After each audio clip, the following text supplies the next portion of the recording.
Welcome to the Radically Christian Bible Study Podcast. I'm your host, Wes McAdams. Here we have one goal: learn to love like Jesus.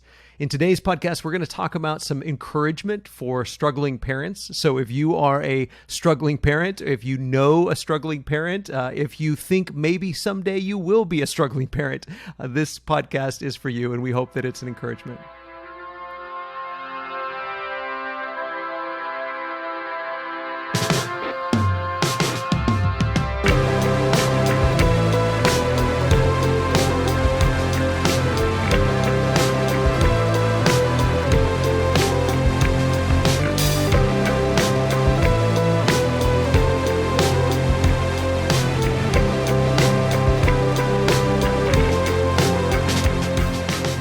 Okay, well, I am super excited about today's discussion with Wayne and Tami Roberts. I was thinking over the last few weeks a lot about parenting and family. One, because I was doing a sermon series on parenting and family, and it seems like as a minister, every time I do a series on family and especially parenting or marriage, then issues come up in my own family, in my own life, things that I'm struggling with. And I thought, man, I'm struggling as a dad right now, and I really need some encouragement. And I've got some questions that I wish I could ask somebody. And I thought, you know what? I'm going to ask somebody. And the first couple that came to my mind was Wayne and Tami Roberts. And so I wanted to have them on the podcast and ask some questions for me selfishly, but also to share with all of you. Wayne and Tami, thank you so much for making time for today's discussion. You're very welcome. Thanks for having us as the old wise couple. I really appreciate that. Speak for yourself. Yeah, we're glad to be a part of it. Hopefully we can suggest some things that we've been through as a family of 5 kids. We've tested the waters a lot of different ways. Fantastic. Well, let's start there. Let's start with you as a couple, you as a family. Tell us about yourselves and your ministry and why reaching out to and encouraging other families has been so important to y'all. Well, I think it started with the 5 kids, the 5 kids raising those 5 children. We've been married 42 years, had the kids started coming along. Everybody says, oh, you always wanted a big family. And I said, actually, we wanted 2. They just kept coming. We still only want 2, and we know which 2 they are now. But yeah. But we wouldn't change a thing. We have 10 grandkids. And so it was going through that process of raising our children and then watching our children get married and start their families that it makes you stop as a parent and start going, did we teach them everything we wanted to teach them? Could we share more with them now that we realize it's, okay, maybe we shouldn't have done it that way, but through wisdom, we would suggest this way. And so it really started touching our heart that we were watching marriages around us struggle. And that really convicted us to just start sharing in a very genuine way that about family and about parenting and about marriage, that it can be tricky and it can be difficult, but we can, through encouraging each other, we can get through it when we realize that God's always there for us. So that's what started our ministry, was a strong conviction that, okay, maybe we do have something to say. Maybe we do have something to share that maybe somebody would like to listen to. Yeah, I grew up in what I believe a great home. I had a father who was a preacher. My family did not come apart in divorce. I didn't lose a parent young or a sibling. It really was a great life. And so I think I had a great model for parenting, a great model for being a husband and being a spouse. But as I reflected back over, I found out that, guess what? A lot of parenting happens on the fly. You don't get the chance to go, now what would mom do? What would dad do? What shouldn't have mom done? And so I personally, and I admit this not with any pride, but with humility, and that was, I kind of thought my job as a parent was to see that at the end of the day, no kid was dead at my hand or the hand of another. And that was my job, is to just keep them safe and out of trouble until they moved out. And I realized, it's a whole lot more to it than that. And so being intentional about parenting rather than simply handling it on the fly would have been better for me, or would have been more useful to me if I had employed that. And like I said, with 5, you're constantly, man, the next one's coming through. Somebody was always happy. Somebody was always sad. Somebody was always mad. Someone was always missing. And somebody was always hungry. So we had all of those at any given time, and you had to try to fight through it. Fortunately, I had somebody that was taking care of it, and I went off to work. It's why we call our parenting material, we call it First Steps, because we believe that every stage of parenting is a first. I've never done this before. I've never had a 13-year-old before. I've never had this 13-year-old before. So everything is a first step. And in that, you kind of feel alone, but understanding, no, everybody's going through this for the first time. This is new for everybody. Yeah. And I think what you just said is so important, that idea of you feel alone. And I think that every parent is probably feeling that. And it's ironic, I think, because in this age of social media, we have this ability to communicate and be connected with so many different people, but yet at the same time, so many people feel incredibly isolated. That's not just true for teenagers, it's true for adults as well.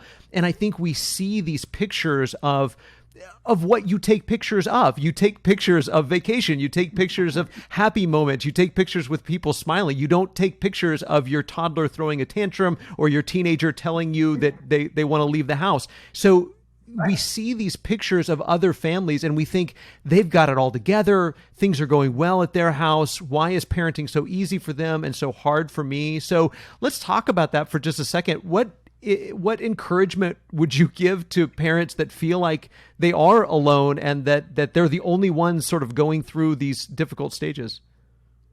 Yeah, one of the things I do is I've always said it's interesting to me to watch parents who have their firstborn and they come racing into work, they come racing in church. My kid talked, and the rest of us go, yeah, that's about the time for it. They took their first step like it's the first child ever. Every child is a prodigy. Every child is a genius. And I'm like, is he the one over there spreading his lunch on the wall? Is that this genius that you have? But it is that way. We think in terms that are isolated, right? That's what I was thinking. My kid's the first to do it that young. Mine's the first one to say it that way. And I don't mean to ever lessen that, because for that family, those are big deals. But your kid isn't the most special kid that's ever been born, nor is he or she the worst kid that's ever been born. You're not the best parent, and you're not the worst. These things, I just draw from Solomon, though he wasn't speaking directly of parenting. There's nothing new under the sun. We've all gone through them. So one of the things we've talked a lot about people is quit hiding that from people. Yeah.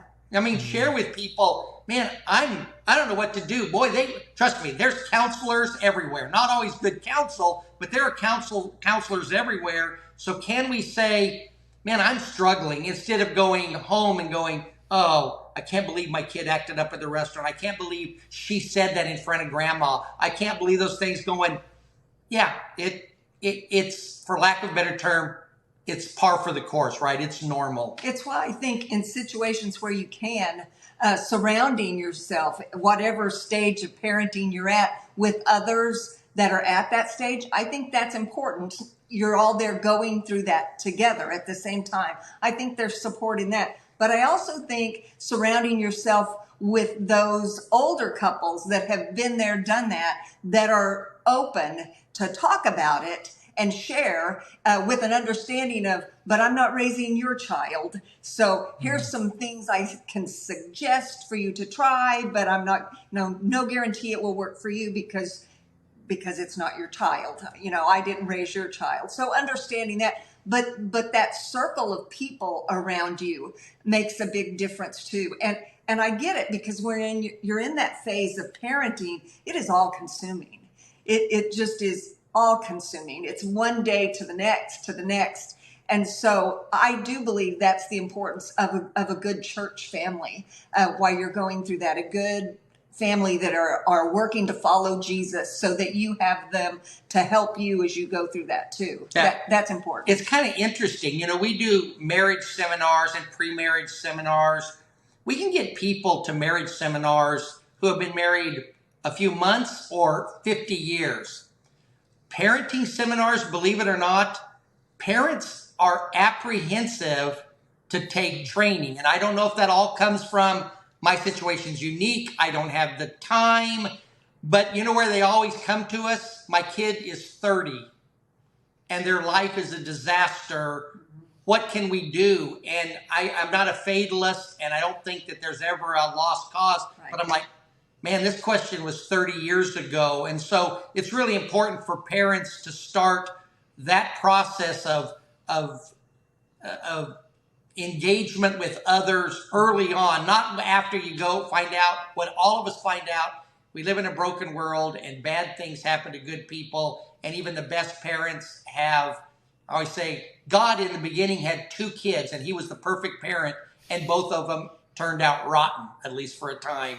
So to work on that and realize it early on, not 30 years down the road. And that circle also shows your kids. In fact, for us, I think that strengthened our children. We were the first to have kids in our group, but we had this big circle of young families that we had built this friendship with. And multiple times, one of the other men would bring me one of my children and go, okay, I had to correct him. You know, he was doing whatever it was. But it showed my children, it's not just me. There is a standard. And so it showed them, I'm not the bad guy. there is a standard that we're all striving for here. Now, that was the same guy that also used to say about the time him and his wife thought about having kids, they came over to our house, and that squelched it for a little bit. So you could take that for what it's worth. Yes. But I'm so glad that y'all pointed out the importance of the church. You know, it's so funny. We talk about, quote unquote, going to church, and we just talk about, you know, like what does God want us to do and these kinds of things, as if we're just checking something off of a checklist. But it's so important as followers of Jesus that we are doing everything within the context of the community, because we were never intended to do this, whatever this is, marriage or parenting or just life, on our own. We need that relationship. And I'm so glad you said that, Tami, about having both people that are at the same stage of life that you are. And I think we tend to do a pretty good job of encouraging that in most churches, where we have small or young families classes, and we have classes for different people at different stages of life. And I can just almost see the relief on people's face when I share with people what my family's going through. Hey, my teenager did this week, and they're like, oh, I was so afraid it was just my kid, you know, and they're just so relieved to find out that their kid is not the only one who's going through whatever it is. So it is so important to have those relationships with people at the same stage. But I'm also glad you pointed out the importance of having people that are further along, which also means that you're going to be hopefully mentoring people that are not quite as far along. And you just have those constant relationships with people in your life where you can build each other up, encourage each other, ask, and that honesty of asking for advice, to just say, hey, here's where I am. Here's what I'm going through. In fact, I that's one of the things I wanted to just model in this conversation, is just say, hey, Wayne and Tami have been where I am, a couple in ministry, a couple that have raised kids, and they've been where I am. And just recognizing that, yeah, there's something unique about every family situation. But then at the same time, as you said, Wayne, that there's nothing new under the sun. This is, other people have been where I am, and I can glean wisdom and advice from them. So let's talk just a minute before we take a break about Scripture. We talked about drawing wisdom from each other, but then we also have the Scriptures from which to draw wisdom from God and from those our ancestors in the faith that have been where we are. So what are some of the passages of Scripture maybe that can anchor families and parents, things that they can go back to sort of center them and really, you said the word intentional, give them intentionality and purpose in their parenting? Well, this is interesting. When Tami and I started doing the parenting seminars, we didn't just want it to be chicken soup for the parenting soul. I mean, practical tips. We have some of those, but we really said the only thing that we had ultimate confidence in is God's word, right? We know those truths to be Then I started in Genesis and went to Revelation trying to find a model family. And guess what I found? Disaster at every turn, right? I mean, from the first family to about the last one, it's always something in those families. And so which actually gives me hope. Yeah. But I scratched my head. I said, where do I turn? Because I'll just be honest, I was raised in what we often call the book, chapter, and verse mentality, which is there's got to be a list of 5 things. Well, it has to be 5 things. Otherwise, I can't get them on one hand when I preach them. But, 5 things about parenting. And so what we kind of defaulted to was, okay, who's the ultimate parent? Well, it's God. And we probably see God demonstrate his parenting characteristics when he has Israel as his children. And they are a mess of children, right? I mean, and so there are a couple of passages. One is, I think he lays down some principles for parents in Deuteronomy chapter 6 when he talks about, hey, here's your job as a parent, right? You're leading them from here to here. And it's a full-time job and all those characteristics. And then in like Exodus chapter 20, he lays down, we always talk about the 10 commandments, but really he says, listen, I'm going to instruct you. I'm going to warn and correct you. I'm going to punish you and I'm going to reward you. And then he lists some of the benefits of being the kind of children that they were supposed to be. And so I kind of use those as structures for what's it look like to be a parent? What's it look like to exercise discipline?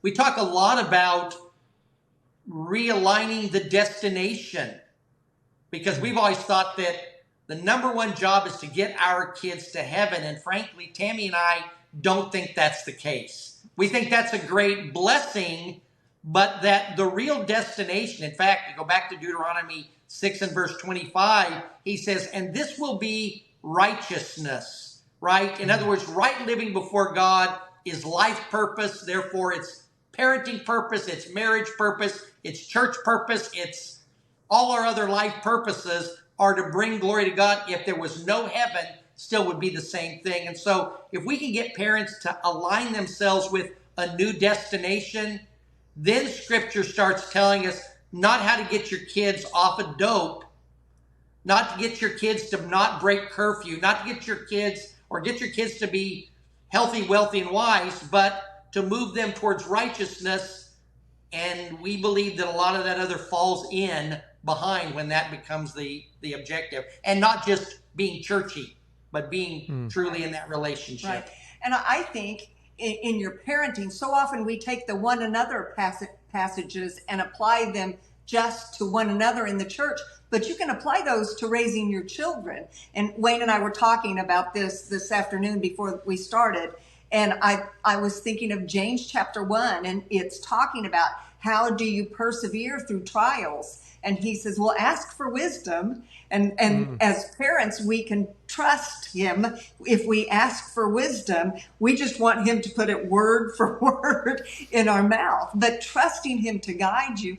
And then it goes on and talks about how you're slow to speak and slow to anger and quick to listen, applying all of those things to raising your family. Those are some things when we take them to heart and we start reading through who Jesus is and how did Jesus behave, those things then flow out of us into our children. So if my encouragement to parents, in fact, I've been doing a video series for the young mothers here at Memorial, and it's on teaching your children to be Jesus, to be like Jesus. And it's looking at how did he behave? And so what will that look like through us, and what will that look like in them? So it's understanding and just getting to know Jesus will help you as you're raising your children. Yeah, it may be that the Bible isn't a book on parenting, and we want it to be. It's a book on being or walking worthy before God, and in that it becomes the best parenting book that there is. Mm-hmm. Yeah. Yeah, I mean, that really reminds me what Holly and I always talk about as it pertains to marriage, but it's also true with parenting, that the closer you draw to Jesus, the better the better you're going to be at life, the better you are going to be at marriage, the better you're going to be at parenting. In fact, I just made a point on Sunday. I was preaching on Ephesians 6 and Paul talking about this household code. Now that you are in Christ, now that the Spirit is in you, how do you live that out in your family? And he tells fathers to bring their children up, to nurture them in the discipline and instruction of the Lord. And we were talking a lot about discipline and how Christian discipline isn't about making your kid be quiet or behave. It's about helping them to be like Jesus. And Right. to your point, that should be our goal. We should be disciplining ourselves to be like Jesus and disciplining our children that way. Our tagline for our First Steps Parenting is giving your children something to hold on to when you don't hold on to them anymore. In other words, we hold them for a time, but trying to give those children, because I can't give them a rule. We are facing things right now with kids that 5 years ago, you and I never talked about in pulpits and classrooms. We never even thought that was the case. I didn't know to tell my kids about some of the challenges.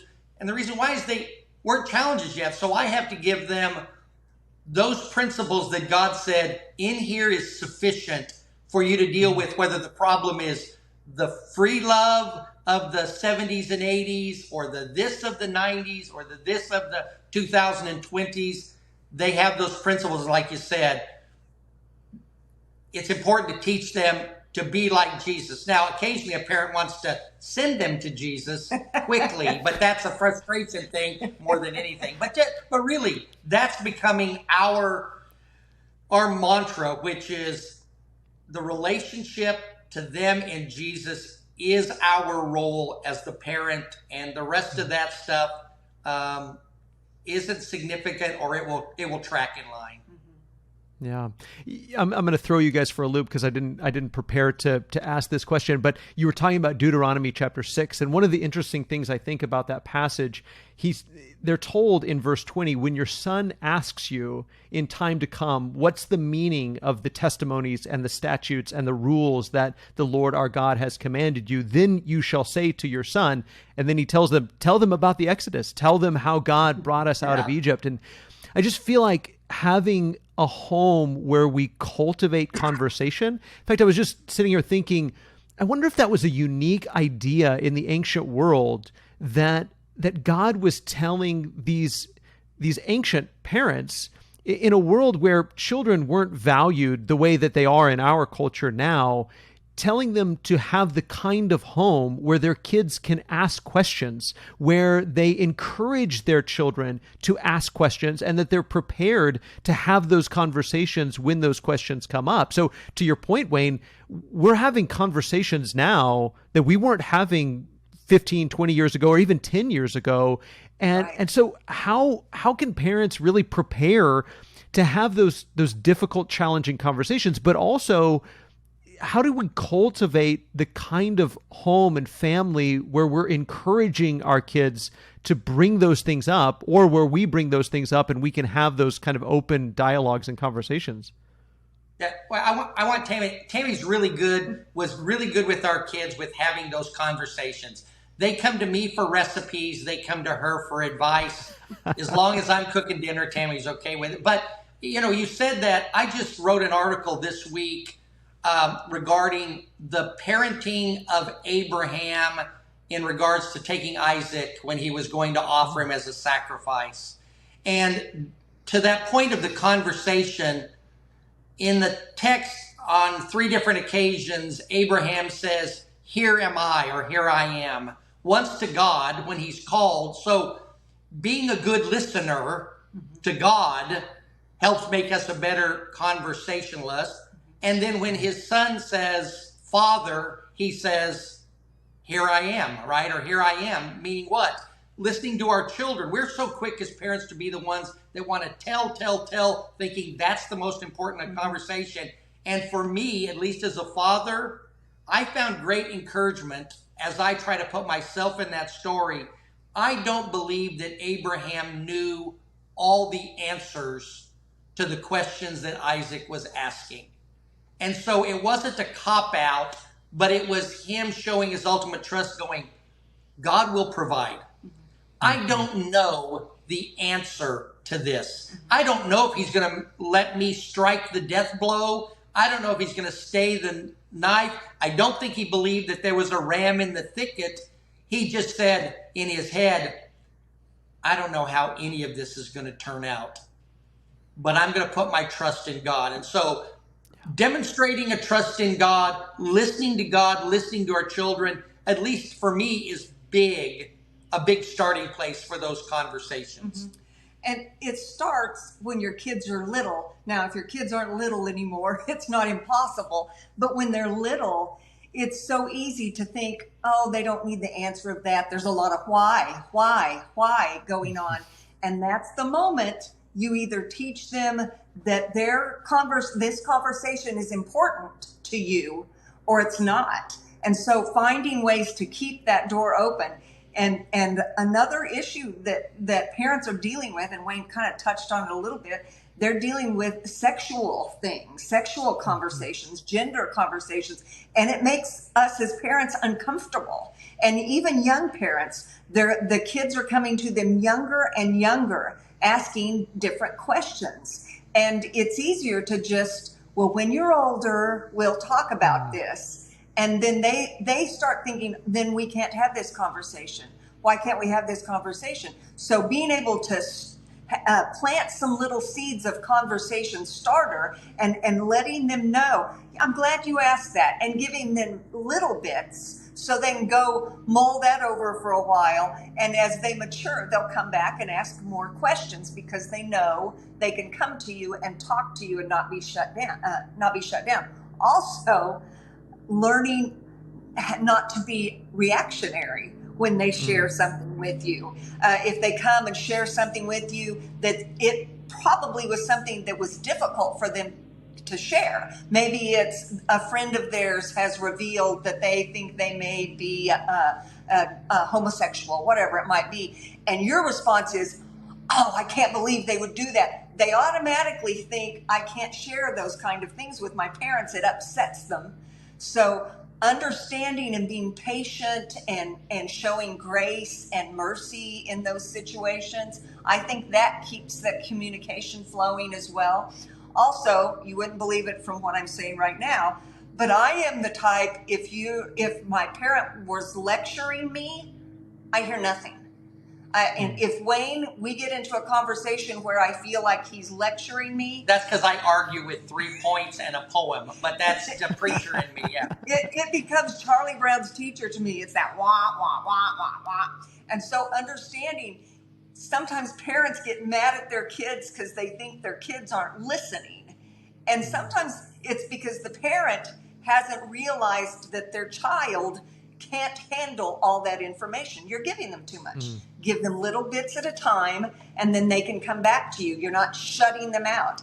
Because if you are a lecturer and that child can't handle that, they're not going to come to you. They don't need a lecture. So understanding that and figuring out who your kids are and little bits of conversation at a time, those are important things, and not being reactionary. In fact, I love that Wayne pointed out we're not always going to know the answer. Sometimes if my child would come to me, it'd be like, I don't know. Let's pray about that right now. Let's pray about it, and let's go find out together because I don't know.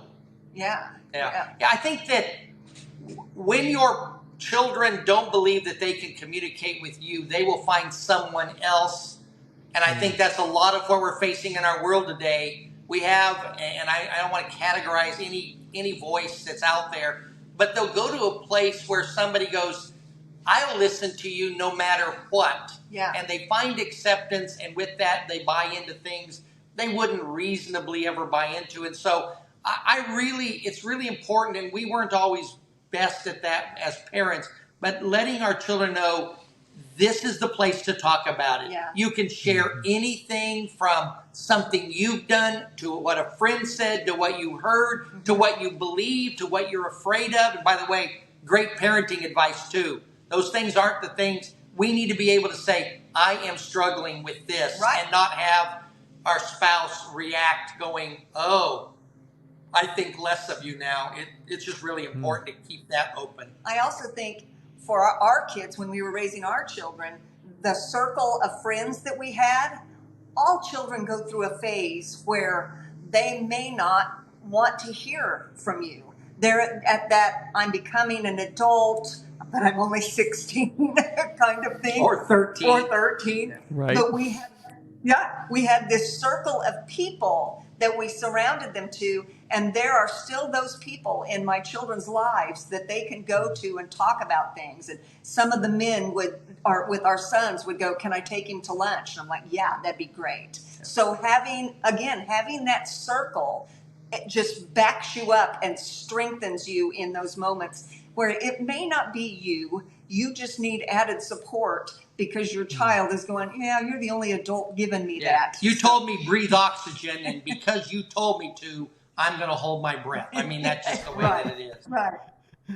And that takes a tremendous amount of humility, I think, as a parent to be able to say, my child needs something that maybe I'm not the best person to give that to them, and I'm going to put them in a place, in a position. I'm going to put people in their life that can offer them what I don't necessarily have. And I think that, again, the closer we get to Jesus, the more humble we become, and that better that makes us at parenting. So that's tremendous advice. I want to follow up on several of the things that you guys said, but let's take a quick break and we'll be right back. My family absolutely loves movies, but of course we don't love the bad language, gory violence, and sexuality depicted in so many movies. One scene or a handful of profanities can make it so we just won't watch that movie. That's why we love VidAngel. Believe it or not, the VidAngel app allows us to filter our movies and television shows. We connect our Amazon, Netflix, or Apple Plus account to VidAngel, and then we can filter the shows and movies through VidAngel. It allows us to customize our settings so that if we wanted to, on a certain show, we could remove all the bad language, but none of the violence. We can set the filters however we want them. My family has used VidAngel for years, but now you can help support Radically Christian and try VidAngel for free for 14 days. Just go to radicallychristian.com/VidAngel. radicallychristian.com/VidAngel. I hope you enjoy it as much as we do. Okay, thanks for listening. Now back to our Bible study. Okay, this has been such a rich conversation, and I really want to follow up on some of the stuff we've already touched on. But we've touched on, Wayne, in the very beginning, you mentioned about at any given moment, somebody's happy, somebody's sad, somebody's angry. I keep, in my mind, coming back to what Paul says in Ephesians 6. And in my recent series, I pointed out, I think, how radical that would have been what Paul tells fathers to not exasperate or provoke their children to anger. I think that would have been a very radical idea in the first century, that fathers should care about how their children feel. And all parents have cared about what their children do, because what they do is a reflection on them as a parent. But Paul is giving very radical instructions to these Christian parents to say, don't provoke them to anger. But that's incredibly difficult in the real world, isn't it? Because we have to discipline them, we have to train them, we have to set rules for them. And by their very nature, rules are uncomfortable and even painful. Discipline is painful. So how do we balance that? How much should we care about how our children feel when we need to discipline them? We don't want to provoke them to anger, but at the same time, there's going to be plenty of times where they don't like us. They don't like what we're saying. They don't like what we're trying to accomplish here. They don't agree with the decisions that we've made. So how do we balance all of that as parents? Well, one of the things that I've used to illustrate discipline, because typically when we hear the word discipline, we race to the punishment component of discipline, right? Yeah. And we might even say, I don't care how you feel, turn loose of your sister's hair, right? Because the urgency is that. But we've described discipline as the guardrails on a highway. It's always in a safe zone. You don't put the guardrail at the bottom of the ravine. And so your kids are going to go, 10 o'clock curfew, that makes no sense. And the reason it's 10 o'clock, as we all know, is because nothing good happens after 10, when every kid knows that's when all the good stuff happens, right? But the idea is we put it in a safe zone, and it is there, first of all, to warn them and say, these are the boundaries of safety. So if I can tell my kid, listen, This is why I don't want you to go beyond here. They may not always agree, but at least they're going to appreciate you're coming from that. The second is that if they decide to test those boundaries, the guardrail nudges them gently. It may scratch the side of the fender some, but it's going to nudge them back where they need to be. That's that role of correction. And then ultimately, we are given the responsibility not just to always say because God says so, but because God tells us to tell you we said so. Because at the bottom of the ravine, we've been there. We know what dangers, or we've at least seen it. So that's when you go here and no further. But if we don't start with instruction, I know lots of parents that are mad at their kids for not knowing what they're supposed to know, even though they've never been told. You're supposed to know not to put green beans up your nose, right? We race to that, and we upside the back of the head when they do it at the dinner table. And they go, well, we were okay with olives on our finger. We didn't know that the green bean was going to be such a big deal. And so it requires, you said that a minute ago, but it's this idea of patience too. I have to understand that this is a long haul. This is not just right now. I don't think you let your kids run rampant without any restrictions. But man, I would tell you, you hold those reins tight and that horse is going to buck. It just is. And I think that's the way God made them. He made us all as independent beings. We're supposed to be able to function without somebody constantly going, do this, do this, do this. Even God, we like the idea that he reins us. But the truth is, he's given us, if we just want to take free will alone, boy, he's given us loose reins. And in that, to demonstrate who he is when we conform, or maybe, we maybe better don't conform, but we transform to be what he wants us to be.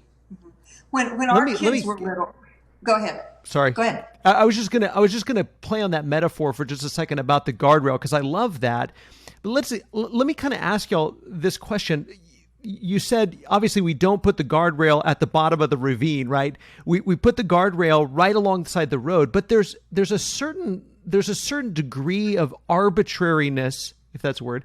It's somewhat arbitrary where we put that guardrail. You mentioned as an example a 10 o'clock curfew. Well, why not 10:05? Are you really telling me, Dad, that 10:05 is so much worse than 10 o'clock? So we put the guardrail somewhere, and there's a certain degree to being arbitrary where we decide, hey, I've got to have some sort of a curfew, I've got to have some sort of a restriction, some sort of a rule, and the kids are always going to look at that and say, well, why there? And we say, well, because I want you to be safe. And they say, yeah, but 10:30? Are you really telling me that I'm going to be unsafe at 10:30 instead of 10 o'clock? And they're going to question every minuscule detail as it pertains to that. So how do you decide as parents? How did y'all decide where to put that guardrail, and how much of your children's input to that did you take into consideration? If they said, well, could we move it to 10:30? And you set it at 10 o'clock, or whatever the case may be. It doesn't have to be curfews. But how did you decide where those restrictions were, and how firmly to hold those when there was some bucking, some objection to it? Yeah. Well, I will say for us, in the spirit of full transparency, I put the guardrail in the middle of the road, and I said, and if you go beyond it, you die. That was, I would just say, I was a very hard line about it. I did not take much conversation with my kids, and in retrospect, it would have been good to say, all right, let's collaborate on this. I have what I have had from my experience of wisdom, and you have some things that you want to say. Let's come to an agreement. I'm not going to agree with 2 a.m, and you're probably not going to agree with 8:30 at night.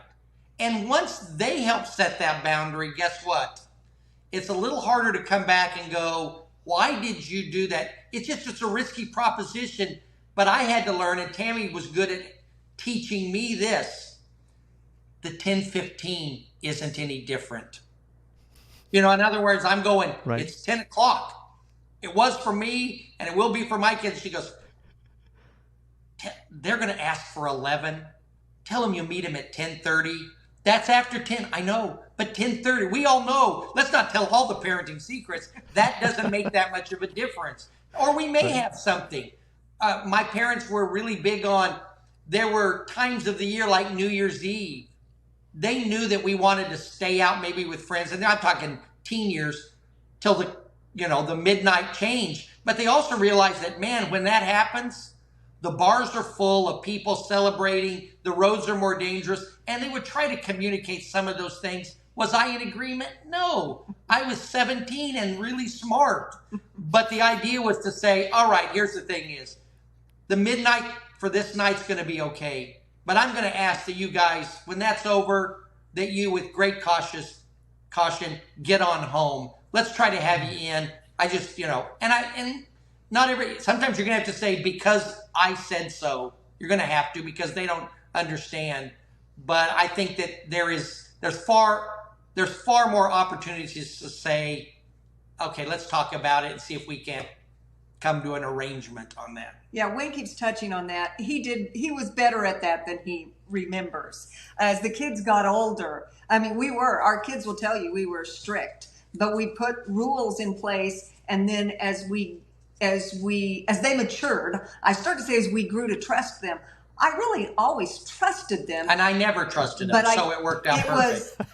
It was, do I trust their maturity in this situation kind of thinking? And so as they proved themselves, we were more giving in that. But I do think talking with them, why do you, okay, 10 is the curfew. Why do you want to come in at 10:30?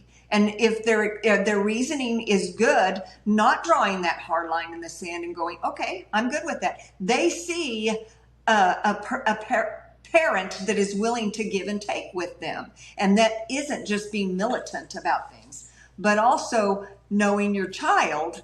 Is your child every time coming in late? And is it a sign of a rebellious attitude? And that was me. So I knew what to look for with my children going, I know what you're doing. That's not going to play here.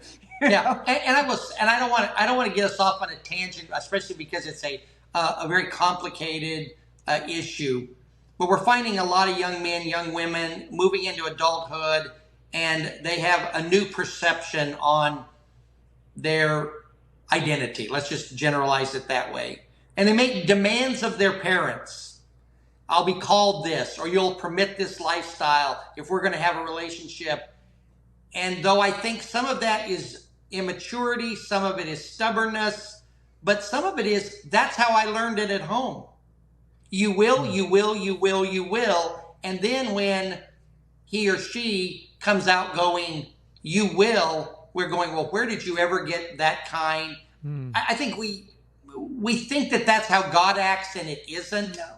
And so when we act that way with, these are the rules, they condemn on the first infraction. You can't undo being, the law keeper when you break the law. You can't undo it by being a better law keeper. So it's a constant battle when that wasn't the way it was supposed to be. Sometimes you'll have to pull rank. I mean, there's no doubt that's why you're the parent and not their pal, right? Mm-hmm. You're going to have to do that.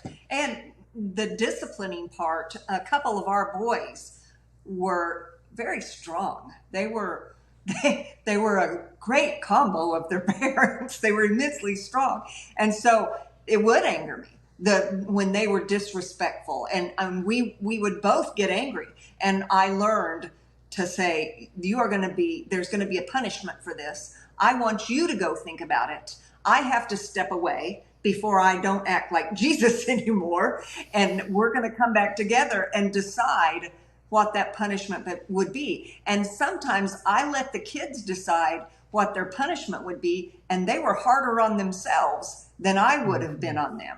And so it teaches them there is a purpose behind that, and there is a reasoning in that. And especially when they would pick up punishment that would be more harsh, I would try to focus and show them some grace in that and go, okay, it doesn't have to be that. Let's find a compromise in the middle. Yeah. But helping them understand there's a reason behind it. I'm not just being ugly. I love the fact now that our children are raising their families and calling and going, Okay, I get it. Thank you. Thank you. Yeah, that's the payoff. But I say it as a joke that when I see my kids and they demonstrate something that's well respected, I'm like, I love how they're acting like their mom. She taught, and then I'll see them do something boneheaded, and I go, man, I know where they got that. No, but the point is, sometimes we bristle against the very characteristic that's our characteristic. Right. They're manifesting it. And I don't know if opposites attract, but I know sometimes that those who are a lot alike are repulsed by each other. You know, they butt heads and they argue over it. And if you could take that half step back, that's why it's so important to have partners in parenting, right? I'm sometimes all for bad cop, but sometimes it's good to have good cop and bad cop that goes, killing them is still a felony and wrong in God's eyes. Cool off just a little bit. And that's good instead of saying, don't talk to me about it.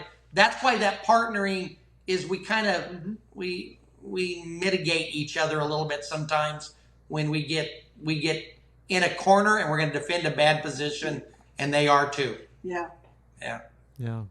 Well, that goes back to what you brought up earlier about the one another passages, and it's treating others as you want to be treated. And if we would just stop and ask ourselves if we would want to be treated that way, whether right now or when we were teenagers or when we were kids, and just that empathy, even with our kids, and treating them as we would other Christians, as we would our neighbors.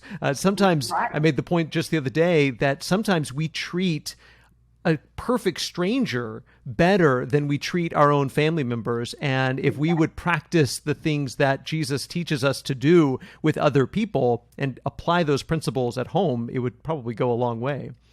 Let's talk about something. I always Sorry, go ahead. I always say employ the 55-mile-an-hour speed limit rule. Because as parents, we know that's just a suggestion, right? So remember, it's not. Your 10 o'clock was a suggestion. So remember that it goes both ways. Be an example of that as well. Yeah, that's good. So let's talk about something specific that I think a lot of parents are dealing with, not just with teenagers, but every year it gets younger and younger. The technology is constantly changing. How we use technology, it's so funny, the rules we sort of set in place, the guidelines we set in place for ourselves as parents with technology. I know so many parents that when they had kids, they said, my kids are not going to have any screen time. I'm never going to let them look at an iPad or a phone or a TV or whatever. And then, I mean, it's really easy. They got three and a headset on, right? Yeah.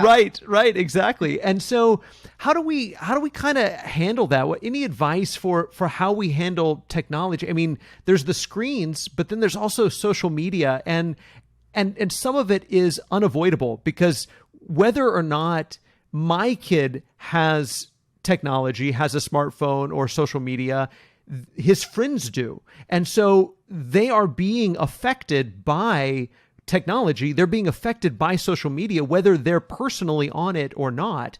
So how do we handle technology? How do we handle all of these things? Any advice for parents struggling with those things?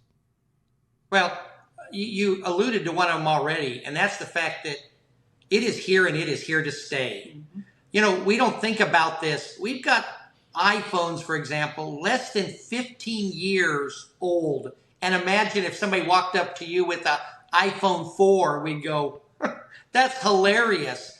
I have watched. Careful. I mean, I'm just saying, I'm old enough now to say, listen, I remember when we were told the TV is going to be the end of the young people in America, and then color TV would give you brain cancer. Then video games.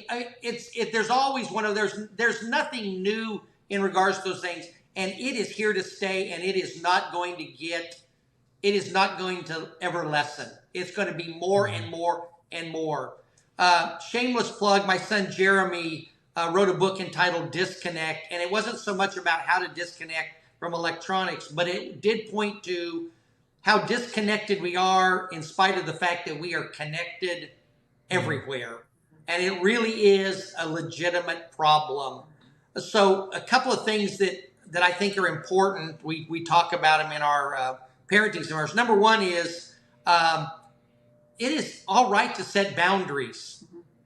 You can't go, no electronics. Steve Jobs, the developer of the iPhone, no iPhones allowed at the dinner table. They all had to go into a basket. I mean, that's the guy that was ever a fan of the iPhone, it'd be him. But to say time, location, it may be that your iPhone and you in the bedroom is not going to happen.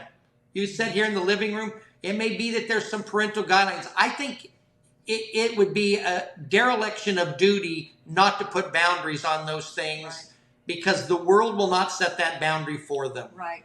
Yeah, and there are parental apps and things that you can use to know what your children are seeing. And you can't be naive. This requires parents to step up. They're going to have to check those things, watch that history. It's a temptation for our children, and to ignore that is silly. You can't ignore it. I mean, I was playing a game on my phone the other day, just killing time, playing a game, and an ad popped up, and it was totally inappropriate. And all I could think was, what if my grandchildren had been playing that game on my phone and had this little cartoon thing come up? And so knowing that's real, that's out there, that's happening, so you have to be on top of that. It's not fair, actually, to our children to just turn them loose with that and expect it to not affect them. That's silly thinking. So that gives you, there's a place, if you will, to regulate the hardware, and there's a place to regulate the software, but there's another place, and that is maybe to work on the self-aware. Mm-hmm. That's where we teach our children to be, I don't like the term self-discipline because that means self is who's in charge.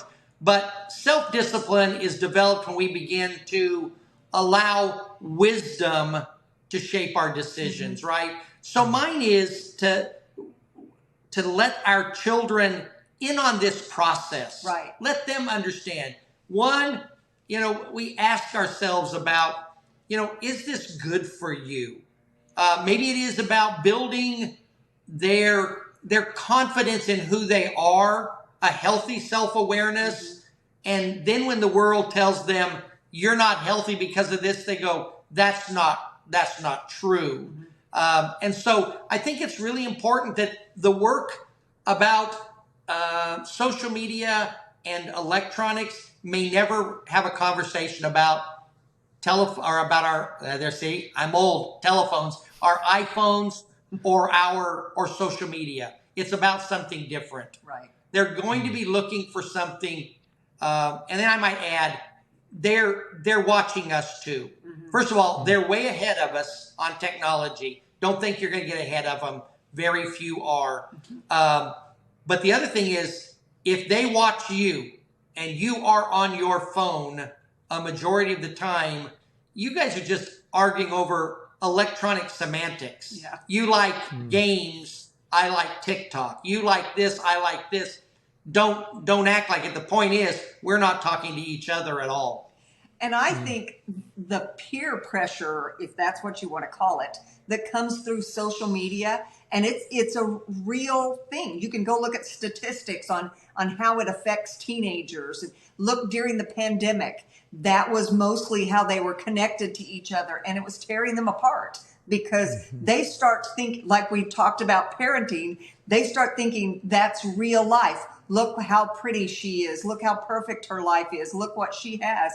And it starts tearing a young person down because they're not mentally prepared to handle that kind of pressure. So Wayne is right in talking to them about, okay, when you look at this feed, maybe even do a practical thing where what does this post, how does that make you feel? Or what does this teach you about yourself? Or what does this make you want to change in yourself? And really looking at them and helping make choices of, I don't want to follow that person. I don't want to, that makes me feel worse about myself, so I don't have to follow that. But helping them, equipping them to make those choices. Yeah, we've talked a lot about whether we're talking about social media, sexuality, those aren't your identity. No. Quit trying to be identified by the brand you wear or the brand you represent or the club you're in.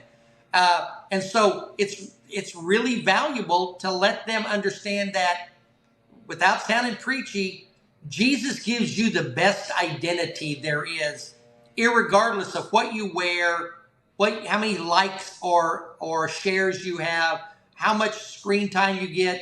For us as preachers, how often your name is on the marquee, or you're invited to the conference, or as a professor, how many students get A's, or as a lawyer, how many cases you won. I mean, all of that's the same root thing. It is living to what Tami calls a reward kind of life. Mm-hmm. What do I get out of it? And when we can start kind of getting the idea of, getting isn't what this thing was all about.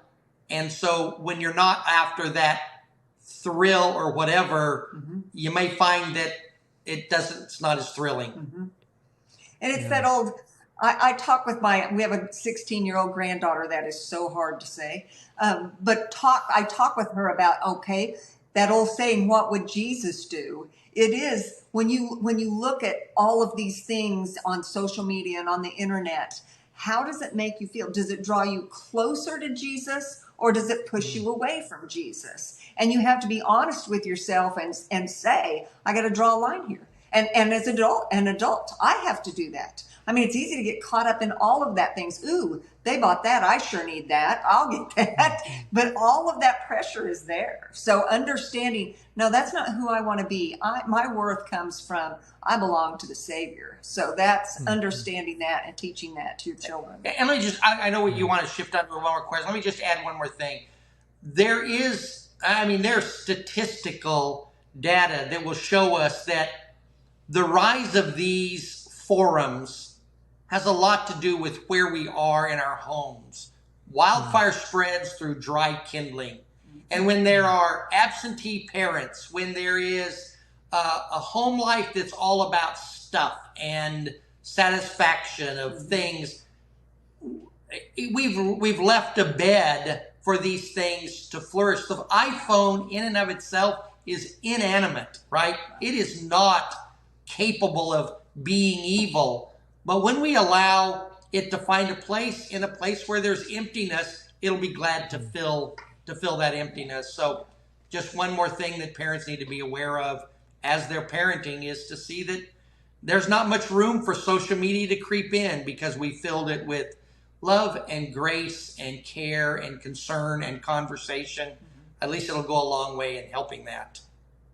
Yeah. I mean, that's a perfect, segue or end, because that's exactly how I wanted to end this conversation is by talking about keeping our families centered on Jesus, because there's just so many voices. There are so many other things that's an interesting way to put it. We can fill our lives and our homes with so many things that are really nothing at all. And it's very empty. And I love the way that you said that, Wayne, because when we fill it with all of these empty things, then this evil can come in and creep in. So what is your advice for families that feel like, I just think so many of us are being pulled in a million different directions. There's so much input, and then there's so much output that's expected from us that we're just pulled in so many different directions. And it's so easy for the world to pull us away from a Christ-centered home. So how do we keep our families anchored in Christ and keep our focus on Him? I'll tell you what I have been doing over the last 8-10 years. I had to ask myself at one point, I was going to teach about the women that were transformed when they met Jesus face to face. And it made me step back and ask myself, do I know Jesus? Do I know Him? Mm-hmm. And so I started every morning as I get ready, I listen to the Gospels over and over. Just in a year, I can listen to the Gospels 8 to 12 times. And every time I listen to them in a different translation. And I decided that letting the words of Jesus soak into me was what I needed. And this isn't about me at all. Not making this about me. It transformed me. It transformed how I focus. It transformed what I talk about. And so my advice is, you as parents, you need to know Jesus. You need to know Him. If you want, I get goosebumps, if you want your children to love like Jesus, you have to know what that looks like. They have to see it in you. If you want your children to show the compassion of Jesus, they have to see it in you. It needs to be a family thing. If you want your children to be that person that came for the sick, that wants to be there for those that are lost, they're going to need to see it in you. So that is my advice, is you get to know Jesus. You let his word soak over you, the power of that word, the power of having that spirit in you. It changes your family. It changes your life. And that, if I would have realized that as a young mother, I think of the power that would have been into my children at this point, but I didn't. So that's why I'm sharing it now, and I pour it down into my grandbabies and my children every chance I get. But understanding it starts with you knowing Jesus. If you want your home Christ-centered, your heart has to be centered in Jesus. Yeah, it's the same way that you said earlier about we're so interested in how our children, or what our children do, rather than how they feel. And I'm going to add to that what they think. In other words, I don't care what you think, you're going to do this. I don't care. Well, the same thing's at home. We have a tendency to live our lives thinking we're supposed to do this, we're supposed to do this. For example, I go to work because I'll get fired if I don't. And that's the way we live our work. It makes work miserable if that's the way you work. Or at least it makes you a terrible employee because you do just enough to get paid, to not get fired. When we think of our role as husband and wife, and it's all this because I have to, because I'm supposed to, as opposed to saying, no, it's I want to. It's I'm being changed by that, and I'm partial, obviously, because it's Tami, but I'm just saying this. In my 64 years as of last Sunday, years of life, I have never seen anyone who I thought was a great person make a larger transition because of the power of just Jesus. It's the way she thinks, it's the way she treats others. And my point is simply, I'll put it up against anybody as a test case to say that deal of not just learning Jesus's teaching, but learning Jesus and getting into a relationship with him. If I don't care if they're a babbling fool who can't put two words together, live under a bridge, and hate the American hamburger. That doesn't matter. If they go, everybody says, well, what would Jesus do? I said, well, he'd walk around in sandals. That's not what I'm suggesting. I'm saying be the very thing that he was. Sacrificial, right? More about others, those kind of principles, rather than just a list of a new set of commandments. It actually brings me to another thing too. It's that whole, we want our children, we want them to be Christians. We want them to go to heaven. It's not about that do's and don'ts. It is about that God loved me. He gave me Jesus, who died for me because he loved me.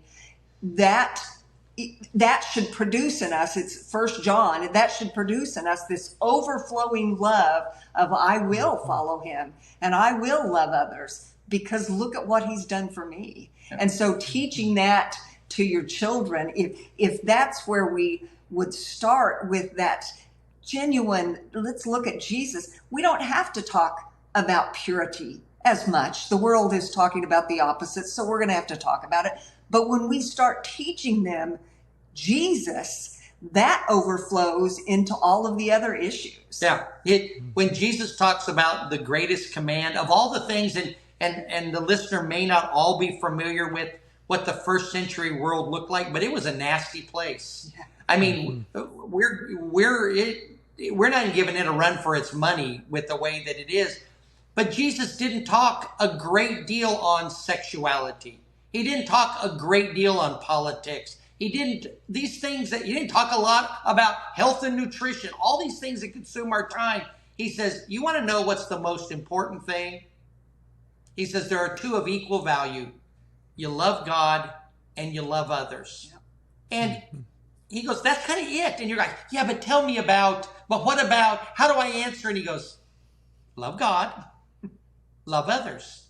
I know, but could you simplify that for us so we can, and that really is, that's not just oversimplifying it and throwing a Bible verse. Jesus says, I don't know, does that behavior love God and love others? Does that thought love God and love others? Does that intent love God and love others? Does that practice love? And it won't probably all be demonstrated in the 13-year-old, but in the 30-year-old, you may start to see the seeds that were planted coming up far better than what you ever thought, because it takes a little through the soil to get there, but you're there for the long game, long haul. And planting those things, being involved in the church family makes a huge difference. I remember one year we were making some choices as a family, and because of the choices we'd made, we were going to cancel Vacation Bible School. And our kids were, the oldest one, they were high school age. They threw a fit. They said, we can't cancel Vacation Bible School. Yeah, we're Roberts. That's what we do. We were moving. We're like, this is the week we're going to move. And they go, okay, you can move later. But anyway, you begin to see moments and going, now I see. It's just sometimes when that mountain's right in front of us, it's a tough one. Yeah, it's hanging there. They are soaking it up, even though they may have this look on their face. They're soaking it up. They are. Yeah. That's so good. Thank you both so much for those encouraging words and for your emphasis on Jesus and pointing us towards him. Before we close, where can people find your resources? Easiest way probably is just going to go to our website. It's his shoes, her shoes, without any spaces.com. And we're there. They can find out about our books, find out about our seminars, some additional resources. But they're always welcome to even just contact us through that. If there's a specific question, this isn't a paid gig for us. This is a kind of a labor of love. So glad to help any way we can. Well, thank y'all for not only for this conversation, but for everything that you do for the kingdom and for so many families. Appreciate y'all. Very, very welcome. Thanks for having us. Appreciate it. Same to you.